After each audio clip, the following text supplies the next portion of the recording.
प्रणाम। मेरा नाम प्राची है। मैं Vikramshila yes coaching institute 14 bigha Rishikesh की छात्रा हूँ। मैं आज आपके समक्ष बौद्ध और जैन धर्म से संबंधित प्रेजेंटेशन प्रस्तुत कर रही हूँ। सबसे पहले मैं बौद्ध धर्म के बारे में बताना चाहूँगी।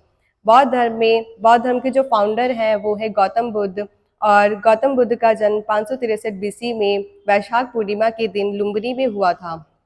लुम्बिनी आज लुम्बन देही के नाम से जाना जाता है। गौतम बुद्ध के पिता का नाम शुद्धोधन है, जो शाक्य डायनेस्टी के थे और कपिलवस्तु के राजा थे। उनकी माता का नाम महामाया है और वह कोली डायनेस्टी की थी, जो जो जिनका देहांत महात्मा बुद्ध के जन्म के उपरांत हुआ था। तभी महात्मा बुद्ध का पालन पोषण उनकी मौसी महाप्रजापति गौतमी ने किया था। 16 वर्ष की आयु में गौतम बुद्ध का विवाह शाक्य कुल की कन्या यशोधरा से हुआ था, जिनसे उन्हें एक पुत्री की प्राप्ति हुई जिसका नाम था राहुल। गौतम बुद्ध के बचपन का नाम सिद्धार्थ था। सिद्धार्थ समाज सिद्धार्थ था और सामाजिक समस्याओं से व्यथित होकर 29 वर्ष की आयु में सिद्धार्थ ने गृह त्याग करने का निश्चय किया। गृह त्याग करने के पीछे 4 महाचिन्ह थे उनके। एक बूढ़ा व्यक्ति, बीमार व्यक्ति और एक मृत व्यक्ति, और उसके बाद उन्होंने एक सन्यासी को देखा। तभी से उन्होंने निश्चय किया कि वह भी एक सन्यासी बनेंगे। ठीक है। फिर उसके बाद उन्होंने गृह त्याग किया और गृह त्याग कर वह वैशाली पहुंचे, जहां पर उन्हें अलार कलाम और रुद्रक रामपुत्र के आश्रम में आश्रय मिला। अलार कलाम ने उन्हें मेडिटेशन के बारे में बताया कि वह ध्यान केंद्रित कैसे करें, और रुद्रक रामपुत्र ने उन्हें योगा फिलॉसफी के बारे में बताया कि वह अपने शरीर को कैसे नियंत्रित करते हैं। गुरुजी से ज्ञान प्राप्त करने के बाद सिद्धार्थ उरुवेला गांव पहुंचे, जो कि निरंजना नदी के तट पर है। निरंजना नदी को आज फाल्गु नदी के नाम से जाना जाता है। 35 वर्ष की आयु में सिद्धार्थ ने पीपल के पेड़ के नीचे ध्यान लगाया और वैशाख पूर्णिमा के दिन ज्ञान प्राप्त करने के बाद सिद्धार्थ को गौतम बुद्ध के नाम से जाना जाने लगा, और उसके बाद उर्वेला गांव से वह सारनाथ की ओर प्रस्थान किया।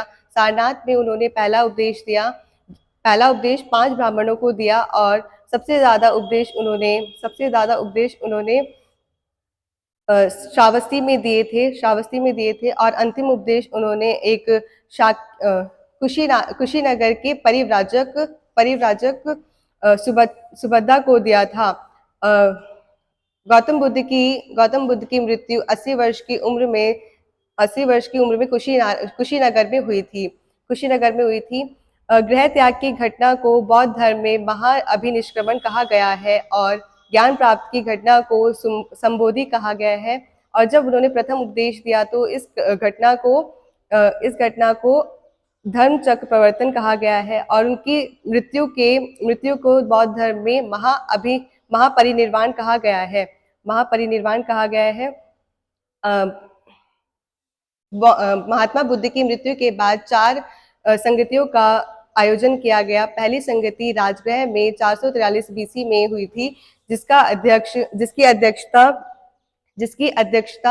महाकश्यप ने अजातशत्रु के शासनकाल में की थी। और दूसरी बौद्ध संगति 343 बीसी में वैशाली में हुई थी, जिसकी अध्यक्षता सबकामी ने कालाशोक के शासनकाल में हुई थी। और तीसरी संगति 250 बीसी में पाटलिपुत्र में मोगलीपुत्र तिस्य के अध्यक्षता में अशोक के शासनकाल में संपन्न हुई थी।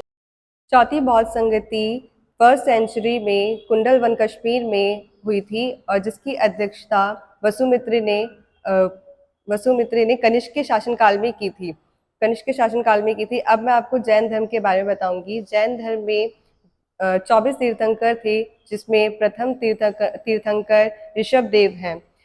23वें तीर्थंकर पार्श्वनाथ का काल महावीर से 250 बीसी पूर्व माना जाता है। 250 BC पूर्व माना जाता है। जैन अनुश्रुतियों के अनुसार पार्श्वनाथ ने 100 वर्ष की आयु में सम्मेद पर्वत पर निर्वाण प्राप्त किया था। पार्श्वनाथ ने महा महाप्रतिपाद किए थे, जो है सत्य, अस्तेय, अपरिग्रह और अहिंसा। महावीर 24वें तीर्थंकर माने जाते हैं और इन्हें जैनियों का वास्तविक संस्थापक माना जाता है। महावीर का जन्म 540 ईसा पूर्व में कुंडग्राम में हुआ था, जो कि वैशाली में है। कुंडग्राम में हुआ था और इनके पिता का नाम सिद्धार्थ है और इनकी माता का नाम त्रिशला है। इनकी पत्नी का नाम यशोदा है, जिनसे इन्हें एक पुत्री की प्राप्ति हुई, जिसका नाम था प्रियदर्शना। महावीर ने प्रियदर्शना का विवाह अपने प्रथम शिष्य जमाली से किया था और 30 वर्ष की आयु में महावीर ने गृह त्याग किया और यह भी संन्यास की ओर प्रस्थान किया इन्होंने। फिर इन्हें 42 वर्ष की उम्र में इन्हें ज्ञान की प्राप्ति हुई, जो कि जंबिक ग्राम के समीप रज्जुपालिका नदी के तट पर साल के वृक्ष के नीचे इन्हें कैवल्य प्राप्त हुआ। कैवल्य का अर्थ होता है सर्वोच्च ज्ञान। कैवल्य प्राप्त करने के बाद महावीर को कैवलिन, जिन, निर्ग्रंथ आदि उपाधियां प्राप्त हुई। महावीर की मृत्यु 72 वर्ष की आयु में हुई थी। जैन अनुश्रुति पूर्व तीर्थंकर पार्श्वनाथ द्वारा प्रतिपादित चार महा जो प्रतिपादित थे, सत्य, अहिंसा, अस्तेय और अपरिग्रह में महावीर ने 5वां प्रतिग्रह जोड़ा, जो कि था ब्रह्मचर्य। और जैन धर्म के अनुसार ज्ञान के 3 स्रोत होते हैं, प्रत्यक्ष, अनुमान और तीर्थंकर के वचन। कालांतर में जैन धर्म को 2 संप्रदायों में बांटा गया है, श्वेतांबर और दिगंबर। दिगंबर में भद्रबाहु और उनके अनुयायियों को दिगंबर कहा जाता है और जो कि दक्षिणी जैनियों को दिगंबर कहलाते हैं। श्वेतांबर में स्थलबाहु और उनके अनुयायियों को श्वेतांबर कहा जाता है। ये श्वेत वस्त्र धारण करते हैं।